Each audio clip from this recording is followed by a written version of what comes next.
roteiro das cidades mortas. A trilha do ouro e do café. Caminhos que o Caminhos da Reportagem vai fazer com você e outras companhias.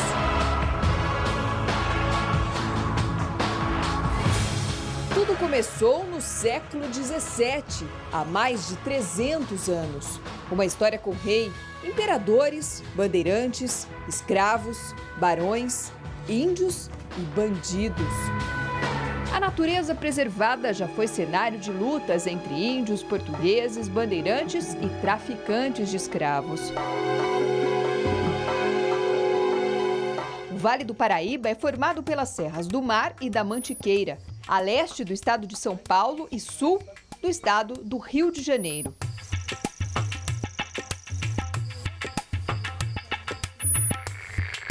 Por aqui haviam estradas reais para levar o ouro do Brasil para Portugal.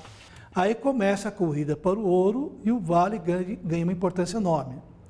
E essa importância do vale ela se amplia na medida em que se abre o primeiro caminho do ouro. Esse caminho ia de Ouro Preto, em Minas Gerais, a Paraty. Do litoral fluminense, a valiosa mercadoria era transportada de barco para o Rio de Janeiro, antes de seguir para o exterior. A segunda trilha também saía de Minas Gerais e ia para o Rio de Janeiro. Já o Caminho Novo da Piedade era o trajeto do ouro que vinha de Goiás e Mato Grosso. Passava por São Paulo até o Rio de Janeiro e Portugal. De vez em quando, alguém tentava colocar a mão na bagagem. E conseguia. Sim, onde havia corrida do ouro, haviam piratas e contrabandistas. Havia ainda muito indígena e eles eram utilizados como guias. Eles conheciam muito bem a região, conheciam muito bem as trilhas e iam encaminhando esses novos moradores das minas. E com isso, os contrabandistas foram conhecendo muito bem o terreno. E conheciam tão bem que fizeram os descaminhos. O primeiro grande descaminho do ouro que nós temos notícia oficial foi um carregamento de ouro, um grande carregamento de ouro que veio do Centro-Oeste, passou por São Paulo, passou pelo Vale do Paraíba, Paraty, Rio de Janeiro, chegou a Lisboa e o rei deu uma festa muito grande para receber o ouro todo encaixotado e na hora que foram abrir os caixotes não tinha ouro, era só pedra, né? Então o ouro ficou no meio do caminho. Mas não era fácil encarar os descaminhos. Esses contrabandistas, eles enfrentavam todos as rudezas dos caminhos, porque são montanhas, Primeiro a Serra da Mantiqueira, que é o primeiro obstáculo, depois a Serra do Mar, o segundo grande obstáculo. E isso eles levavam o ouro em mulas e muitas vezes elas se perdiam, elas se assustavam e fugiam, ou caíam em pirambeiras. Então é bem provável que haja ainda muito ouro escondido para essa região. E quando a gente pensa que a caça ao tesouro é aventura do passado... Existem sim pessoas que refazem a trilha inteira com detector de metal para tentar achar alguma coisa. Alguém já encontrou algum tesouro mesmo ou não? Não, que eu saiba não. Agora se eu encontrasse, eu também não iria revelar.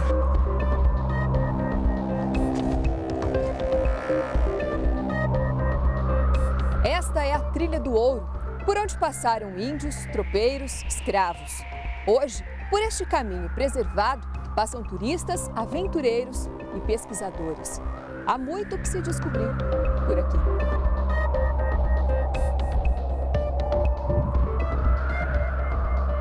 No caminho do Vale Histórico, a Estrada dos Tropeiros nos leva a Silveiras, Areias, São José do Barreiro, Arapeí e Bananal. Pequenas cidades com menos de 11 mil habitantes. No passado, uma das regiões mais ricas do Brasil. Em 1808, a coroa portuguesa ela se transfere para a cidade do Rio de Janeiro. E aí foi preciso abastecer aquela corte, com ovos, galinhas, frangos e tudo de cereais, Porque era uma corte ociosa e que tinha um grande consumo. E que só o Rio de Janeiro, ao redor do Rio de Janeiro, não conseguia manter aquela corte.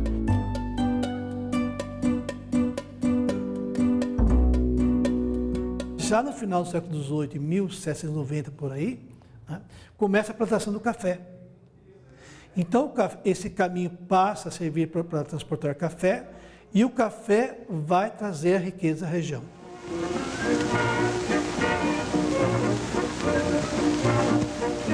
Esse enriquecimento é tão importante que se forma uma elite econômica que vai dar um sustentáculo econômico para o império. Inclusive, Bananal chega a avalizar títulos do império, a emitir moeda própria, né? Como também forma uma elite política que vai ser responsável, junto à maçonaria no Rio de Janeiro, por todo o movimento da independência. Dom Pedro I passou em Areias a caminho do grito da independência. Em 1822, quando Dom Pedro I saiu para vir para São Paulo, ele fez todo esse percurso do Vale Histórico, passando por Bananal, Arapeí, São José do Barreiro e pousou nesse Hotel Santana. Então nós temos uma figueira centenária que é de suma importância também. É um dos pontos turísticos mais ricos que a gente tem no nosso município. Enquanto Dom Pedro I pousava no Hotel Santana, os tropeiros que vinham com ele repousavam nessa figueira.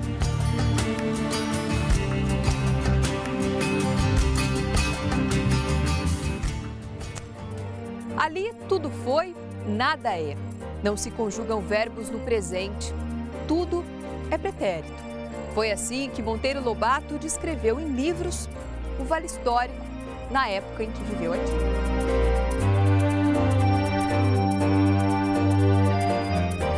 Areias, ela teve uma decadência com a crise do café.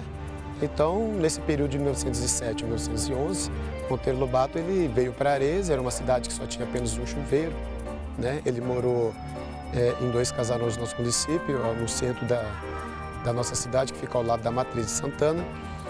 E ele escreveu Cidades Mortas e Cartas de Amor. O mesmo casarão que hospedou Monteiro Lobato já havia recebido outro escritor ilustre, Euclides da Cunha.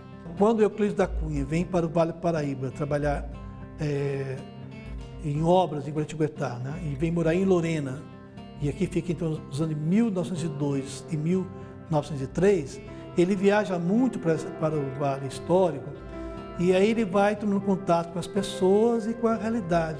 Então ele descreve, né, como assim, um realismo muito forte, né, a decadência. Há um momento que ele fala assim, o pior não é a ruinaria da terra, mas é do homem. Cadê aquele bandeirante altivo que devassou essa região? Então ele fala assim, eu me sinto mal pela maneira como as pessoas cumprimentam, né, com um olhar baixo. Então ele fala, essa é a grande ruinaria, né? Um escritor chegou no final do século XIX e outro no começo do século XX. Já não havia nem ouro nem café. Era o início da decadência econômica do Vale Histórico. Até mesmo a mão de obra escrava passou a não valer nada, de uma hora para outra. O valor dos escravos de uma fazenda, muitas vezes, ele era superior ao valor de toda a propriedade, incluindo as casa grande, senzala, e animais, e pratarias, etc. Porque então era um grande investimento. Aí quando veio a Lei Áurea, o fazendeiro perdeu esse patrimônio. Foi com essa pena que minha avó assinou, no passo da cidade do Rio, o ato de abolição, no dia 13 de maio. Essa pena acompanhou sempre minha avó toda a sua vida até a sua morte. E o Estado, né, a monarquia, não deu a ele nenhuma recompensa, como era previsto numa lei primeira do Império. Ela foi feita abruptamente, essa lei Áurea, pela princesa, e os escravos ficaram no meio da rua e os fazendeiros empobrecidos. E para completar, nem a estrada de ferro passou por aqui. Em função do terreno, ela não passou pelo Vale Histórico, ela passa para o Resende e vem até Cachoeira Paulista. Então a modernização que veio com a ferrovia, ela não passa pela região, ela fica abandonada. E o que restou? Bananal, a maior do roteiro das cidades mortas, com 11 mil habitantes, começou nesta fazenda. Pouso para os bandeirantes no século XVIII. Só que o atoleiro da estrada era muito grande e eles não conseguiam passar. para ir à missa aos domingos. Tinha uma aldeia de índios no centro de Bananal, eles mataram os índios, dividiram os terrenos em lotes para os proprietários de fazenda e construíram cidade lá e fizeram a matriz onde é, Senhor Bom Jesus do Livramento, em Bananal. Uma cidade que começou com histórias de lutas, viveu a fartura do ciclo do ouro, do café, hoje vive da memória dos prédios tombados.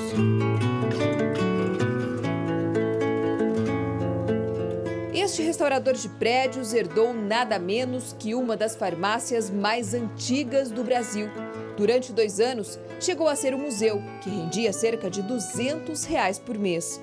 Mas farmácia e museu deixaram de existir no dia em que o proprietário Plínio Graça morreu em 2011. Bem, esse é o estado que se encontra a farmácia mais antiga do Brasil em funcionamento. Em ruínas. Em ruínas. Teto caindo, reboco caindo, cupim avançando para todos os lados. A sorte é que é um material bom.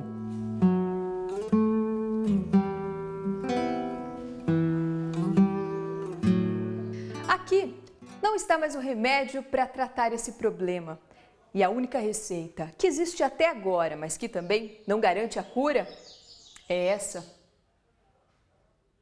Procura alguém que queira comprar e manter. Ou pelo menos que leve o acervo para algum lugar e mantenha isso. Porque senão a história foi embora. Acabou uma história que não é minha, isso é a história do país. Só que nós estamos num país que não tem memória, então não tem ninguém dando a mínima para isso aqui. Está acabando e as autoridades, os órgãos competentes, ninguém está nem aí. A gente não tem como oferecer muita ajuda. Infelizmente, a nossa atuação ela não tem efetividade sobre financiamento ou sobre aplicação de recursos. Um acervo com mais de 4.000 peças e uma boa parte já nas mãos de colecionadores. Os colecionadores sempre procuram os objetos mais bonitos. Eu tenho peças muito bonitas. Então eu fiz um acordo, porque quem comprou foi um colecionador só. Ele levou várias peças. Eu fiz um acordo com ele. Durante um tempo, se eu conseguir vender a farmácia, eu pago o que ele me deu nessas peças, com um lucro para ele, e ele me devolve para que eu possa vender a farmácia inteirinha do jeito que ela sempre foi. Ela vai poder ser vendida, mas como ela está tombada, ela não vai poder ser demolida e nem vai poder ser reformada a tal ponto que ela perca suas características que validam o seu valor cultural. Né? Nem como um restaurador você conseguiria reformar isso daqui? O trabalho de restauração é um trabalho muito caro. Como que eu vou bancar esse trabalho? Como que eu vou viver para fazer isso? Monteiro Lobato tem razão, então, quando fala sobre as cidades mortas? Realmente, ele tem toda a razão. As cidades aqui estão morrendo e essa farmácia praticamente agonizando junto com ele.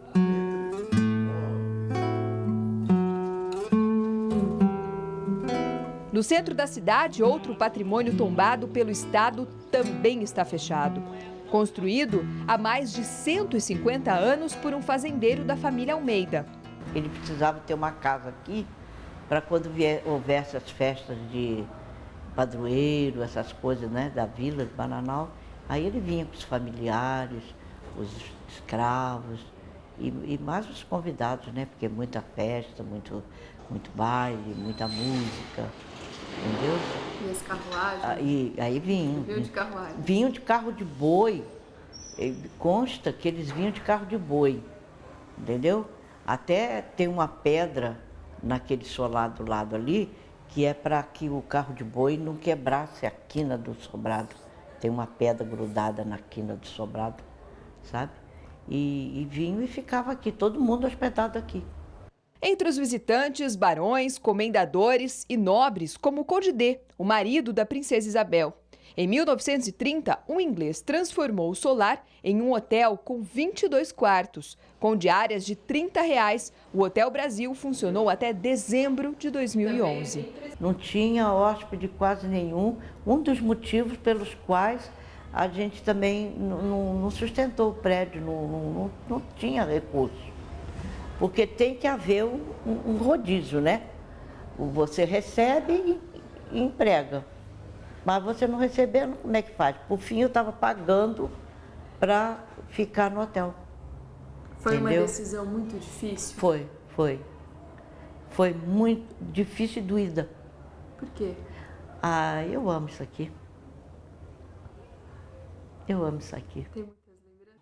Entre os imigrantes que chegaram no Vale do Paraíba em 1890, os libaneses deixaram influências na arquitetura colonial. Você pode ver através do nosso solar dos Magalhães que a arquitetura ela é colonial, mas nós temos a janela morisca, que representa o quê?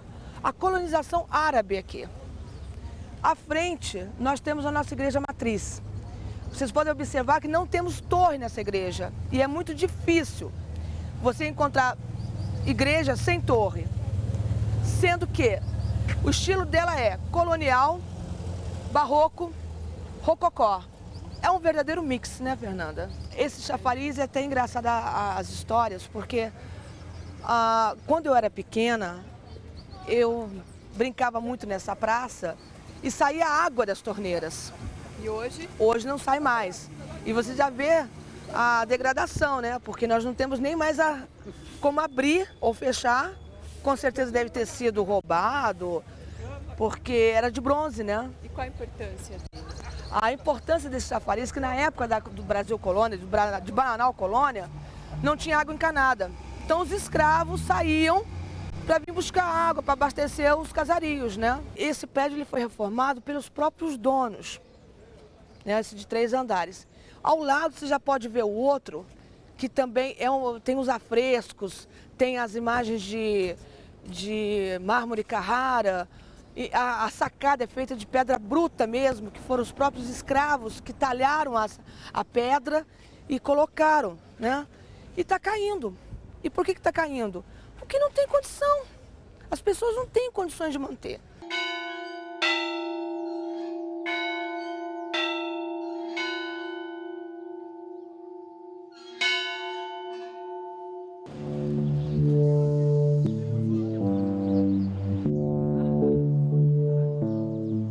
Monteiro Lobato parece que Com tem razão. certeza ele tem razão.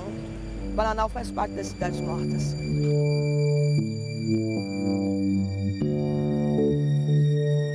Ele considerou a nossa cidade como cidade morta pela crise do café, né? pela pequenez do nosso município, né?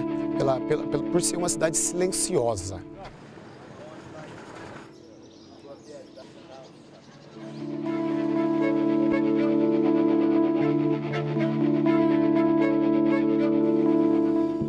Cidades Mortas. O nome do roteiro pode não ser lá muito atraente. Mas foi o caminho para personagens se reinventarem com a produção do suco de clorofila e a criação de formigas. Daqui a pouco.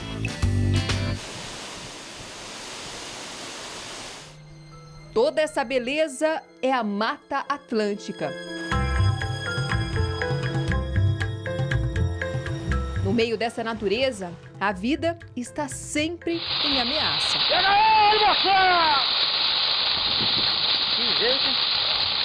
Da mata que cobria a faixa litorânea do país, só restam 7%.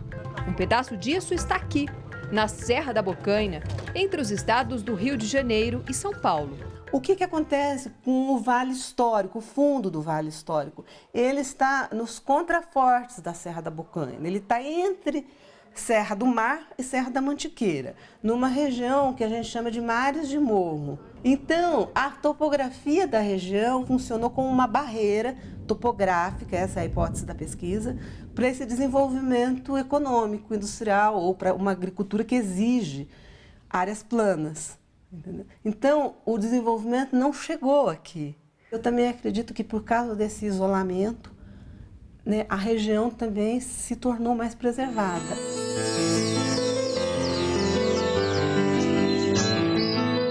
Caminhar por uma das muitas trilhas preservadas é andar sobre a história. Alguns trechos ainda com pedras colocadas pelos escravos, outros a serem descobertos. Há pouco tempo a gente encontrou vestígios de um outro caminho que ainda vai ser analisado, está sendo analisado também para saber se ele se ligava a esse caminho ou não, né? Chegar à trilha e caminhos usados para o transporte do ouro, café e escravos é uma emoção. Encontrar espécie que não se via por aqui há 60 anos é uma surpresa. É o caso do sapo da barriga vermelha. Em 1950 foi declarado o animal extinto. E aí em 2004 a gente tem essa dádiva, que é encontrar esse animal tão próximo ao ser humano.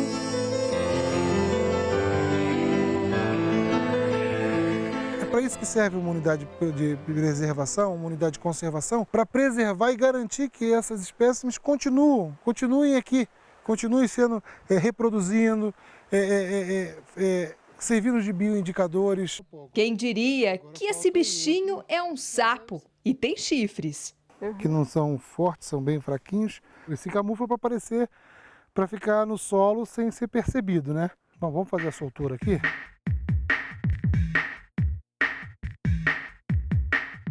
Beto mora na estação ecológica de Bananal, no alto da montanha, bem perto da cachoeira. Ele toma conta de um espaço onde cabem mais de 800 campos de futebol.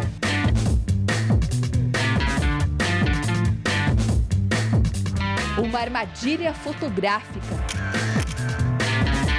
Não prende nem machuca ninguém. São 10 câmeras espalhadas pela mata na estação. São câmeras de sensor que são instaladas no interior da mata para fotografar os animais que ali ficam transitando, né? Você tem pequenos felinos, né? Gato maracajá, tem a jaguatirica, tem o jaguarundi, que é um gato preto, um gato bem maior, chamado puma jaguarundi. E você conseguiu também avistar todos esses animais, principalmente a onça? Não, a onça é coisa muito fácil de ser avistada.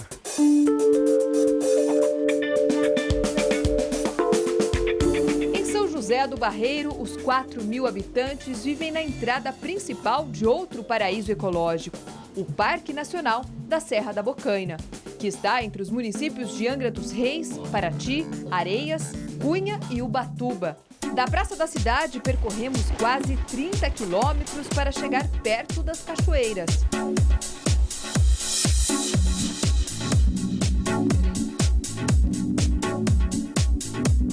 Bom, aqui é o começo da queda da cachoeira Santo Isidro, tá certo? Lá embaixo a gente vai entrar na piscina, que é uma piscina natural bem grande, bonita.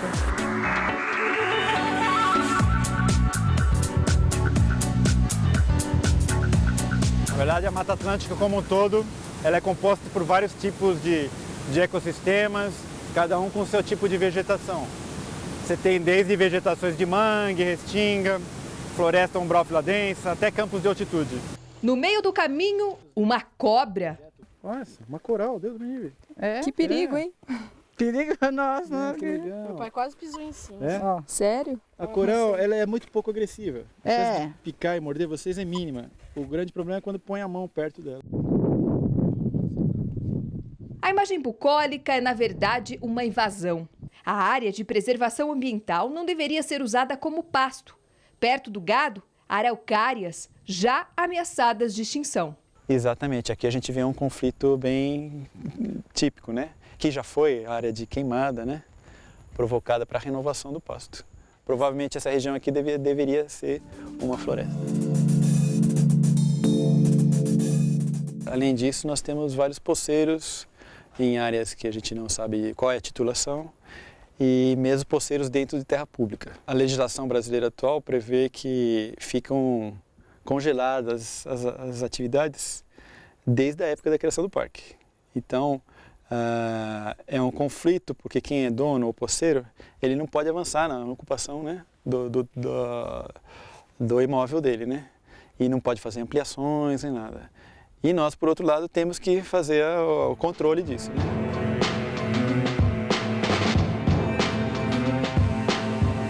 Nessa vegetação que se mistura com cidades e, de repente, com campos, e mais ali do lado, com florestas densas, o bocaineiro, que vive na Serra da Bocaina, se depara também com um sertão. Sertão no sentido de viver afastado dos grandes centros urbanos.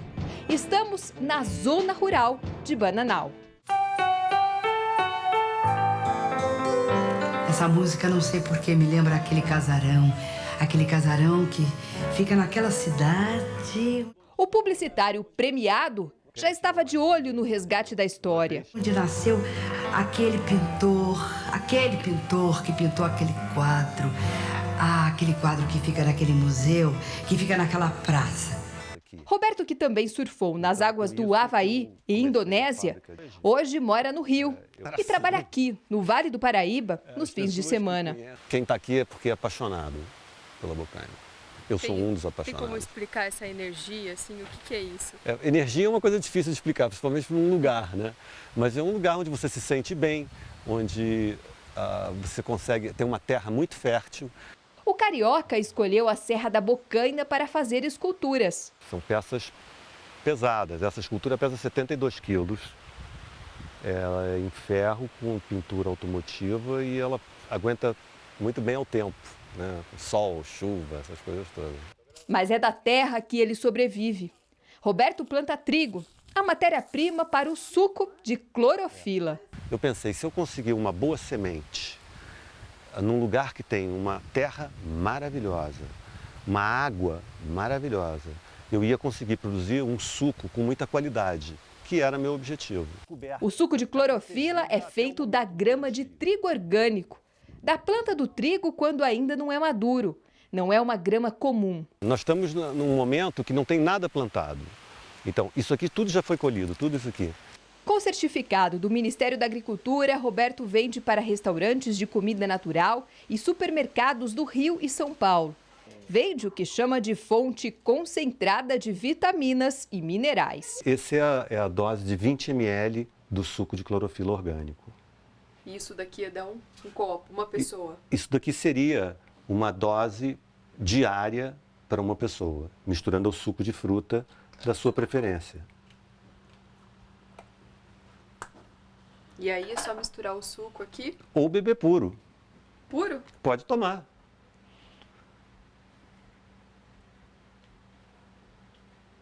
É docinho, não é? É docinho. É gosto de grama. Só que é uma grama de trigo. Ué, dá pra beber assim também, né? Tem muita gente que toma puro. Vamos adiante nesse sertão. O lugar de serra, águas e clima agradável é também terra de sabores deliciosos. O prato principal, truta. A cozinheira é ex-atriz, Bruna de la Senta, mais uma habitante que chegou na Serra da Bocaina e ficou. A história é a seguinte, eu estava devendo uma conta no banco. Eu nunca cozinhei nenhum ovo, nada. E aí eu disse, ai, cara, eu tenho que pagar essa conta. Aí parou um cliente ali, parou alguém na porteira e disse, tem comida? Eu falei, não tem não, mas vai ter. Aí abriu o Chebruna. As pessoas acampam no sítio de Bruna e comem doces, muitos doces. Olha, o que eu mais prefiro, e o que eu mais gosto é esse aqui, que é casca de limão galego, que é muito bom. E é o limão daqui? É, o limão daqui.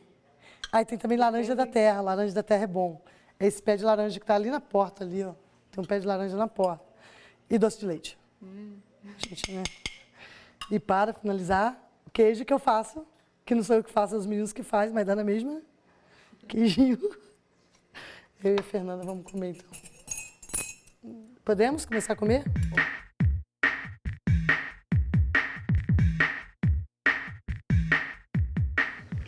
Bom. Muito bom. Muito bom.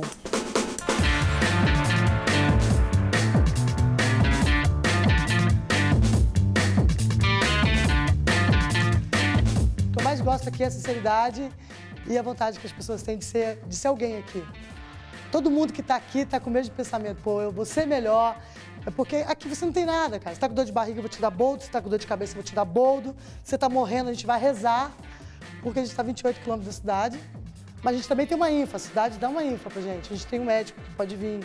Se você estiver passando mal, eu coloco você no meu carro. A gente vai rezando.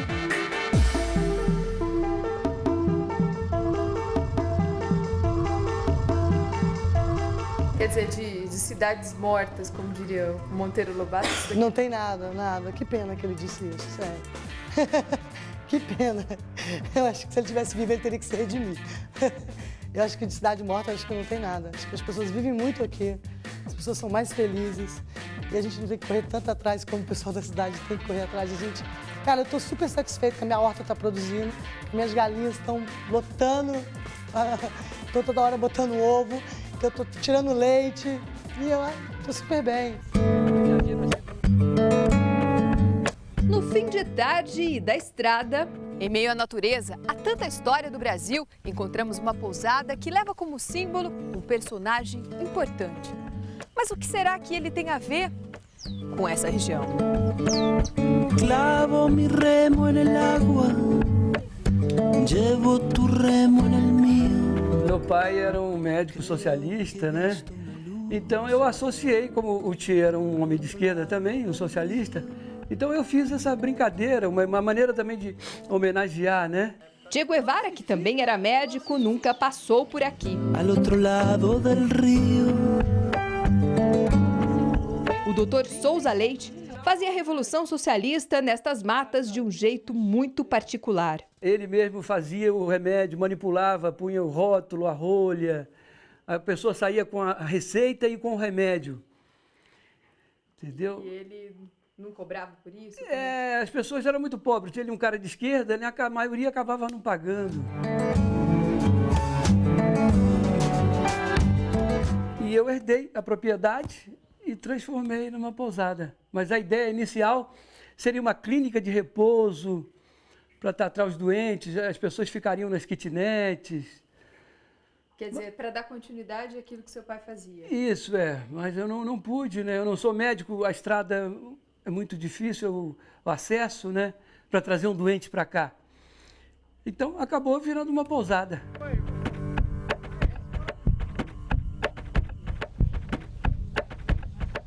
Nas cidades do Vale Histórico também tem gente se reinventando. Bom dia. Bom dia. Tem um cafezinho? Tem um café. Aqui se come bunda de formiga, do tipo saúva, mas só a fêmea, conhecida por içá ou tanajura. Caramba, e vocês comem isso? Isso, faz ela farofa, faz ela fritinha. Ela tá congelada? Essa aqui tá congelada, porque a gente pega ela só uma determinada época do ano. Quer dizer, então vocês comem muito isso aqui? Faz parte da tradição todo dia. Antes, vamos entender por que Silveiras é a cidade dos pássaros de madeira.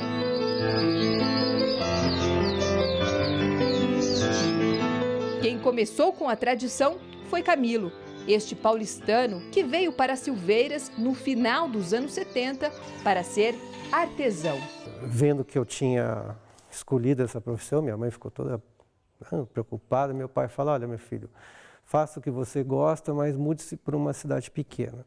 Camilo ensinou um, que ensinou o outro. 30 anos depois. Está envolvido no processo mais de 2.000 pessoas. O município tem 5.000 habitantes, quase a metade, né? E olha a formiga aí, de novo, cruzando o nosso caminho. Já está limpa, né? Ela já está sem a asa e sem o ferrão. As formigas ficam na panela até ficarem crocantes. A banha do porco que eu uso, difícil de se encontrar na cidade, né? Mas pode ser usado perfeitamente o óleo convencional de milho, de algodão, de soja, né? Qual o valor nutritivo que tem a formiga? Então, ela tem como recurso maravilhoso um antibiótico natural. E isso produz uma resposta extremamente saudável.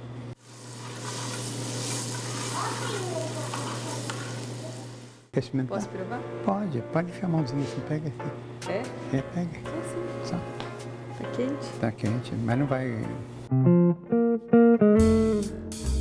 Parece amendoim. Bem parecido mesmo. É gostoso. Bem bom.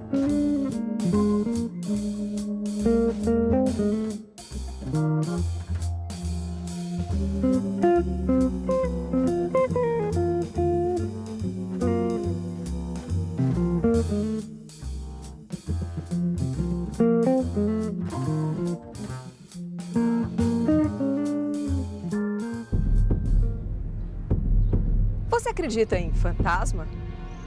Em história de lobisomem? Bom, Eu não vou falar mais nada. Espera aí que a gente volta já.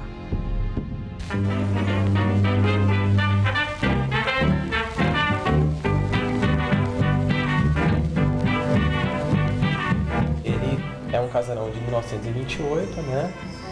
E ele foi idealizado pelo nosso então presidente na época, o Washington Luiz, né? Ele estava em fim do seu mandato, né? E ele acabava em 1930, né, o mandato dele, e ele queria quebrar a política do café com leite, né, então vigente na época, e colocar o candidato paulista dele, deixando os mineiros um pouco de lado.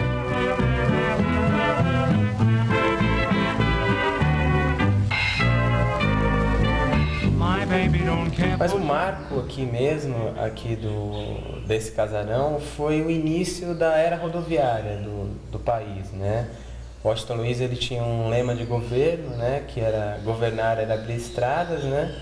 E foi essa passagem, né, das ferrovias para as estradas, né? Os veículos automotores chegando, né? E esses 200 sócios com certeza foram os pioneiros nos veículos automotores, né? My baby don't care for silks and laces. My baby don't care for high-tone places. Um lugar que não é deles, nem da família. Lauro e Josiane arrendam o casarão há 7 anos. O livro de hóspedes deu ao jovem casal uma ideia de um passado cheio de glamour. Nós achamos algumas assinaturas das pessoas que passaram aqui, né? A Carmen Miranda, né? Que bom. Alguns pintores, como o Lazar Segal, que veio com a família, a Tarsila do Amaral também, né? Tem uma passagem histórica também bem bacana que na Revolução de 30, um dos chefes das tropas revolucionárias, que era o Danton Coelho, ele passou por aqui. E na parte de profissão, ele assinou revolucionário.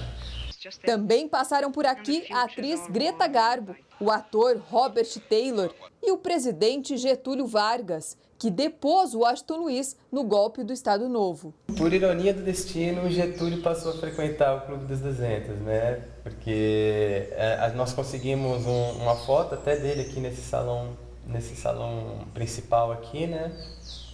E nós sabemos que o único que nós sabemos aonde era o quarto mesmo é o quarto dele, porque ele é comunicante com outro quarto onde ficava o guarda-costas dele, né, assegurando o sono presidencial do Getúlio. Não é sem arregaçar as mangas que o casarão da década de 20 se mantém preservado nesta parte do Vale do Paraíba. Infelizmente, muita coisa foi roubada, né? O tempo também ele desgastou, goteiras prejudicaram móveis, né? São 17 quartos e diárias em torno de R$200. Quando as pessoas entram aqui e sabem um pouco mais da história, não só aqui do lugar, mas do país, né? A gente vê a cultura do lugar sendo resgatada. Isso dá mais ânimo pra gente.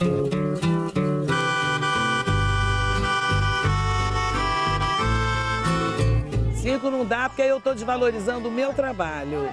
Sem desconto, o ingresso de R$8 leva o turista para perto de mais história.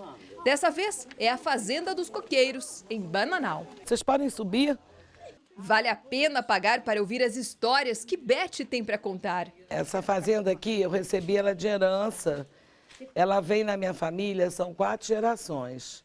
Um trabalho de resgate da história da fazenda, onde viveram barões e escravos. A gente faz um trabalho também com grupos de universidades.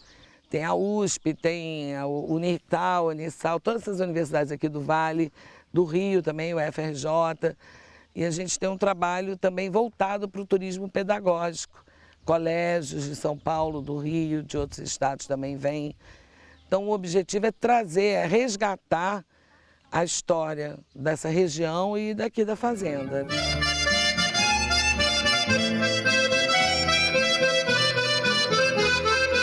O primeiro dono aqui da fazenda, ele foi um Dom Juan na corte. Ele namorava todas as mulheres e acabou solteirão, como o bom Dom Juan. Ele vivia de festa, de orgia, não queria nada com trabalho. e o pai é que sustentava ele. E então ele tinha 2 bandas de escravo. Onde ele estivesse passando, ele tinha que estar tocando uma música. Agora, o tráfico, ele rolava bem solto aqui, havia assim, uma proibição já, não podiam trazer os escravos da África, mas eles continuavam trazendo o escravo para cá, para essa região. Na medida que a Inglaterra começou desde 1822, começa a pressionar para acabar com o tráfico negreiro, então a vinda de escravos começou a tornar-se cada vez mais difícil, até que em 1850 vem a lei que proíbe, né, a entrada de escravos. Os vestígios daquela época estão à vista e enterrados por toda a fazenda. O meu filho foi pegar minhoca para pescar e encontrou um cachimbo de escravo que a própria universidade que veio aqui avaliou como sendo de escravo, né? Foram encontrados nas senzalas, tem de pescoço, de braço, de perna, pesos.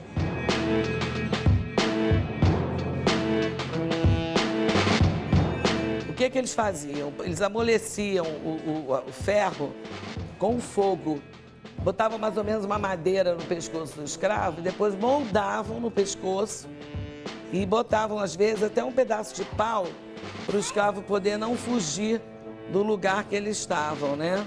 Histórias que, mesmo não sendo inéditas, deixam os turistas chocados. Essas coisas eu nem gosto muito de falar. Por que nisso. não? Porque eu não gosto, eu acho que foi uma coisa assim muito humilhante, justamente, muito assim, eu não gosto nem muito de falar disso. Na Fazenda dos Coqueiros, a senzala ficava embaixo do casarão dos barões. Eles se aglomeravam nesse lugar apertado e sem janelas.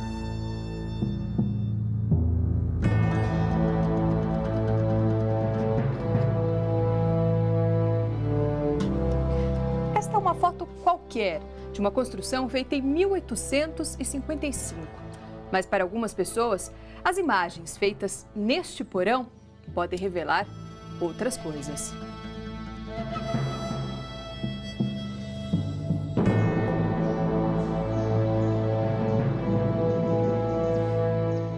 Nós temos observado, né, fotos que pessoas tiram e começa a aparecer na foto uma escrava,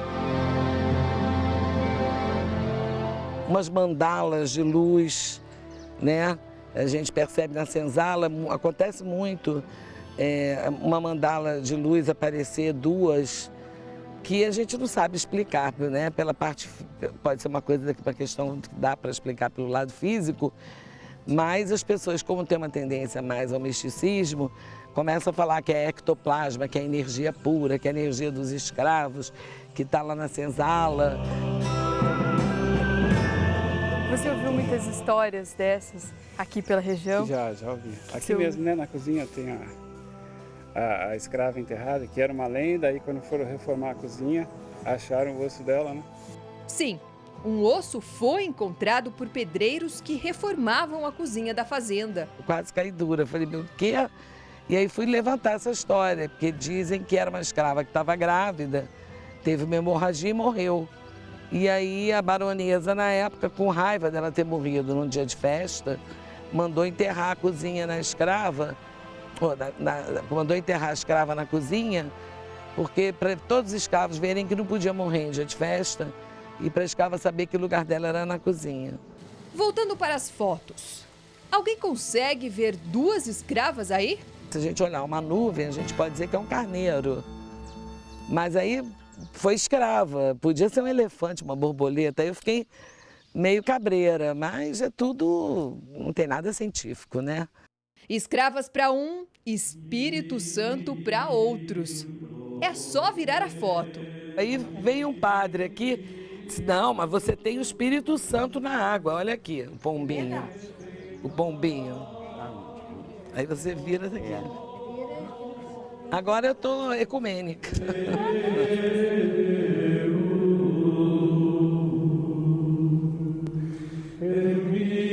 Isto é uma realidade, né, em todo o lugar, em todo o país, acho. Aqui no Vale Histórico é forte o sincretismo religioso por causa das crendices do povo, da simplicidade, às vezes ingenuidade. Então se mistura um pouco as coisas. No meio da estrada, cruzes e vários santos quebrados. Podemos levar um para casa? Eu trouxe para casa, levei para um restaurador e ela está comigo, é uma peça bonita. Não tem problema nenhum. Né? Se você tira, restaura, é uma peça e ficou realmente muito bonita. Não acontece nada. Não acontece nada, não tem nada a ver, ninguém vai quebrar a perna por causa disso.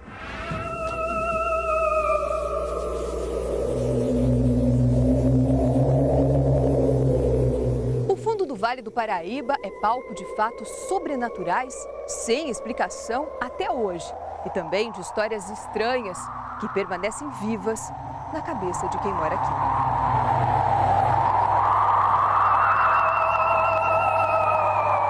O senhor acredita em lobisomem? Eu acredito. Quem acredita é um técnico em eletrônica que nasceu aqui, mas morou em São Paulo por 35 anos. Quando eu era criança, né, tinha mais ou menos 9, 10 anos, aqui na cidade tinha uma personagem muito folclórica, que tinha o apelido de maquinista.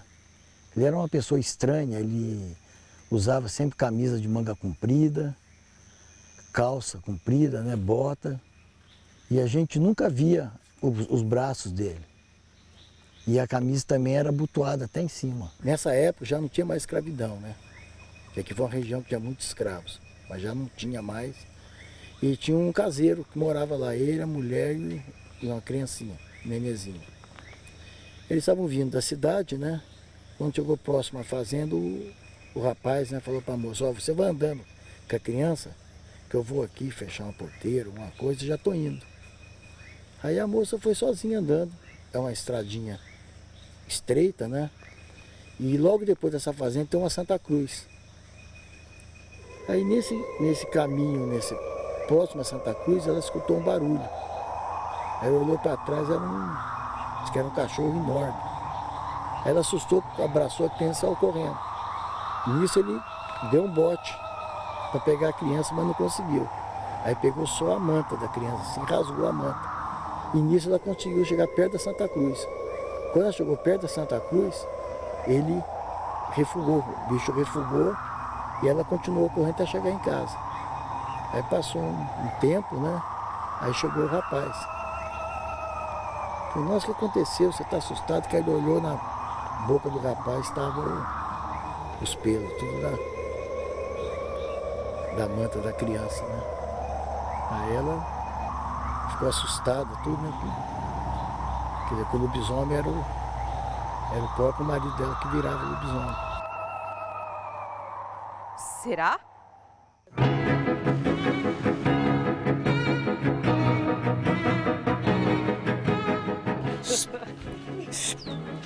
Ops, como é que búfalo faz?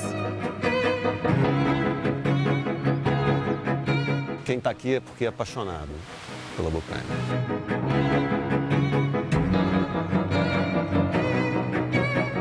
É melhor ficar só no café.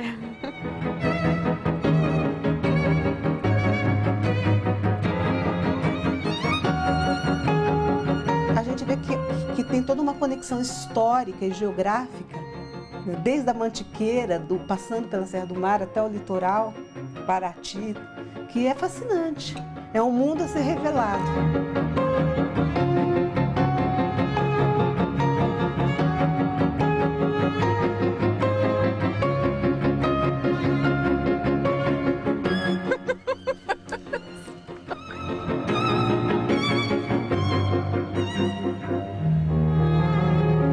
Pode tudo aqui, só não podem 3 coisas.